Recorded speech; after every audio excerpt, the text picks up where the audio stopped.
Alam nyo, madalas nating iniisip na ang buhay ng mga artista ay puro sarap lang, lalo na yung mga sikat na sexy stars noong dekada 90. Pero sa likod ng mga magagarang damit at magagandang mukha, may mga sikretong pilit pala nilang itinatago sa publiko. Ngayon pag-uusapan natin ang buhay ni Inez Veneracion, isang babaeng hinangaan sa pelikula pero dumaan sa isang napakamadilim na karanasan sa kamay mismo ng taong pinagkatiwalaan niya.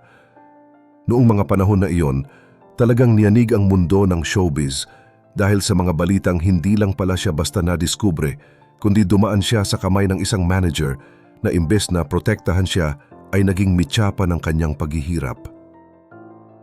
Paano nga ba nauwi sa isang malaking iskandalo ang pangarap ng isang simpleng babae na gusto lang naman tulungan ang kanyang pamilya? Pero bago po ang lahat, baka pwedeng palike ang video na ito at mangyaring mag-comment sa baba kung taga saang lugar ka para malaman namin saan umaabot ang ating mga video. Dahil napakalaking bagay na ito sa aming content creators. Maraming salamat po. Bago pa man siya naging Inez Veneracion na nakikita natin sa mga poster, siya muna ay si Cheryl Del Rosario. Lumaki siya sa isang squatters area at masasabing talagang salat sila sa buhay. Pero hindi lang kahirapan ang kalaban niya dahil ang sarili niyang ama na isang pulis trapiko ay hindi siya tinanggap noong siya ay isinilang. Dahil dito, lumaki siyang walang pagmamahal mula sa isang magulang. At ito ang naging dahilan kung bakit kahit noong bata pa siya ay hinahanap-hanap na niya ang kalinga mula sa ibang tao.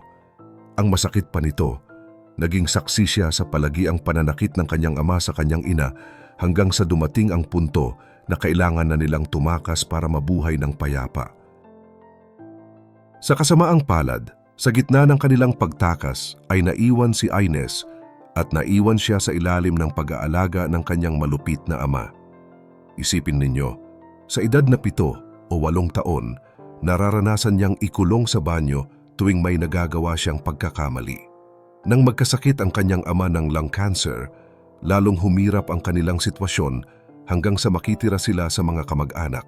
Pero kahit doon ay hindi siya ligtas dahil nakaranas siya ng matinding pambabastos mula sa sarili niyang pinsan.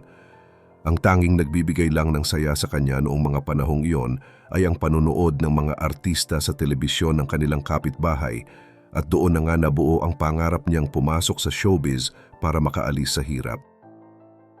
Dahil sa determinasyon, palagi siyang nagpupunta sa mga studio gaya ng GMA at Broadway Centrum para mag-audition.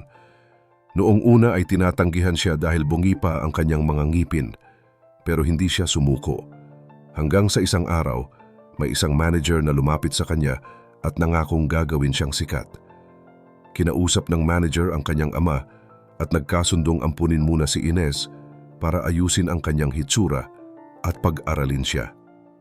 Dahil sa kagustuhang matulungan ang may sakit na ama, pumayag si Inez na tumira sa bahay ng manager kasama ang pamilya nito. Pinagawa ang kanyang mga ngipin at binigyan siya ng mga training para maging handa sa pag-arte. Pero isang araw, nagbago ang lahat nang dalhin siya ng manager na ito sa isang hotel sa halip na sa isang trabaho. Doon na nangyari ang pinakamasakit na bahagi ng kanyang kwento dahil sinamantala ng manager ang kanyang kabataan at kawalan ng malay. Binaboy siya ng taong dapat ay tumatayong gabay niya sa industriya. Pagkatapos ng masakit na karanasan ni Inez sa kanyang unang manager, hindi siya sumuko sa pangarap na makaalis sa hirap. Nagtrabaho siya sa Pegasus, isang sikat na bar, pero hindi bilang dancer, kundi bilang isang house model. Bagamat sikat ang lugar na ito, maliit lang ang kinikita niya dahil nasa 500 piso lang ang bayad sa kanila kada gabi. Bukod sa pagmomodelo, pumasok din siya bilang extra sa mga pelikula at TV shows. Minsan ay nakikita siyang kumakain sa background ng mga eksena ng mga sikat na aktor tulad ni Gary Estrada. Kahit buong araw siyang nakababad sa initan at pagod sa shooting, nasa 75 piso lang ang kanyang natatanggap na talent fee. Gayunpaman, masaya pa rin si Inez dahil nakikita niya ang sarili sa telebisyon at ipinagmamalaki niya ito sa kanyang pamilya kahit na mabilis lang lumabas ang kanyang mukha. Dumating ang oras na napagod din si Inez dahil sa tagal niyang nag-extra ay tila hindi naman siya sumisikat. Sa edad na 16, nagpasya siyang huminto na muna. Pero tadhana na nga ang gumawa ng paraan para sa kanya. Isang gabi, habang kasama ang kanyang kapatid at tiyuhin, biglang nasira ang kanilang sasakyan.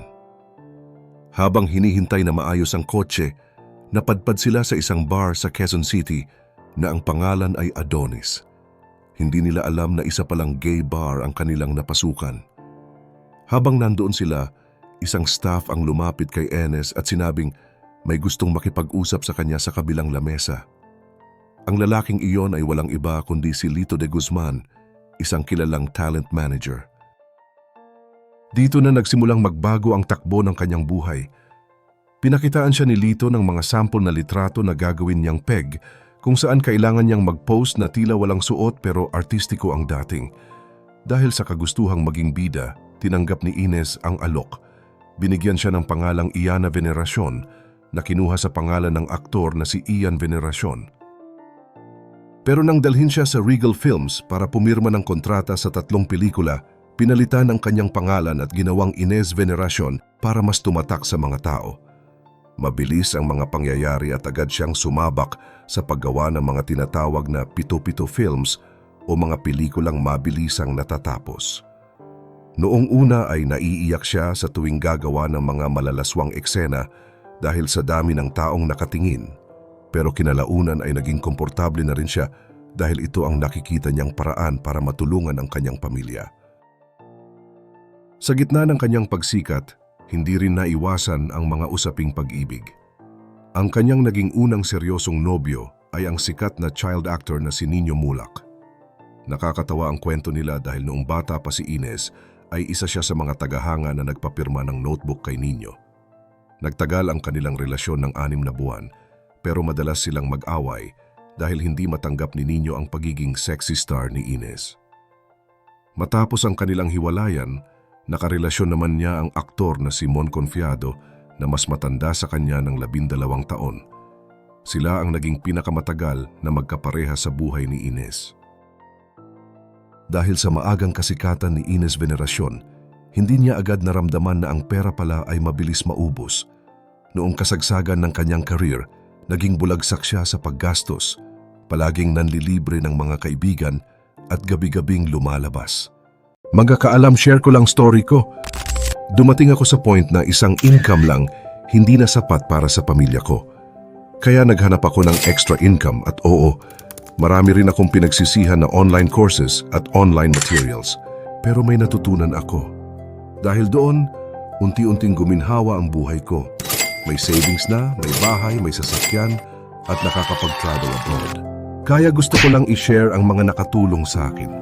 Inipon at compile ko lahat ng online course at online materials na alam kong makakatulong din sa iyo. Litan ang link sa description at comment section. Pero nang biglang tumamlay ang mga offer sa showbiz, doon niya naramdaman ang hirap. Wala siyang naipon, nawalan pa siya ng mga kaibigan, at ang masakit pa nito ay pumanaw ang kanyang ama habang umaasa sa kanya ang buong pamilya. Sa gitna ng lumbay na ito, ang naging sandigan niya ay ang kanyang nobyo na si Mon Confiado. Pinatira siya ni Mon sa kanyang bahay at tinuruan kung paano ang tamang paghawak ng pera. Dahil sa tulong at gabay ni Mon, unti-unting nakabangon si Ines. Nakabili siya ng kondo at sasakyan mula sa mga provincial shows na kinukuha niya. Pero ang kanilang relasyon ay hindi rin naging madali. Aminado si Ines na naging sobrang selosa siya noon, lalo na kapag nakikita niyang may mga kaparehang ibang babae si Mon sa mga pelikula. Pagkatapos ng 10 taon na pagsasama, nagdesisyon silang maghiwalay noong 2006 pero nanatili silang magkaibigan. Hanggang ngayon nga ay itinuturing pa ring tatay ni Mon ang panganay na anak ni Ines na si Princess Kayla.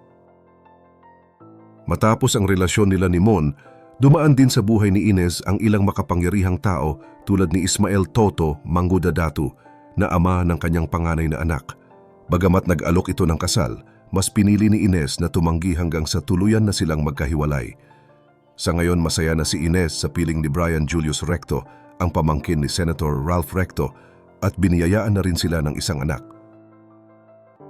Marami ang nagtataka kung paano napanatili ni Ines ang marangyang buhay at nakabili pa ng bahay na nagkakahalaga ng 12 milyong piso kahit hindi na siya masyadong aktibo sa showbiz.